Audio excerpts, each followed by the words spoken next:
పరమశివ, నా మనస్సుని పాదపద్మమునందు, నా వాక్కుని స్తోత్ర పాఠమునందు, నా చేయి నీ సేవయందు, నా చెవి నీ కథలను వినుటయందు, నా బుద్ధి నిన్ను ధ్యానించుటయందు, నా కన్నులు నీ దివ్యమంగళ విగ్రహాన్ని దర్శించుటయందు లగ్నమై ఉండుగాక. ఈ విధంగా నా మనస్సు, వాక్కు, హస్తము, చెవి, నేత్రము, బుద్ధి అనే ఇంద్రియాలు 6 నీ సేవా కథాకరణన ధ్యానములందే లగ్నమై ఉండగా, నేను ఇంకా వేటితో ఇతర గ్రంథాలను తెలుసుకోవడానికి ప్రయత్నిస్తాను? ఆ ఇతర గ్రంథాలలో సైతము నీ తత్వమే ప్రతిపాదించబడి ఉన్నది కదా.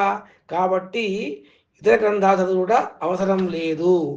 నమస్తే పాదాబ్జే మనస్తే పాదాబ్జే నివసతు వచస్తోత్ర ఫణితౌ కరశ్చాభ్యర్చాయాం శృతిరపి కథాకర్ణన విధౌ తవ ధ్యానే బుద్ధిర్నయన యుగళం మూర్తి విభవే పరగ్రంథాన్ కైర్వా పరమశివ జానే పరమతః.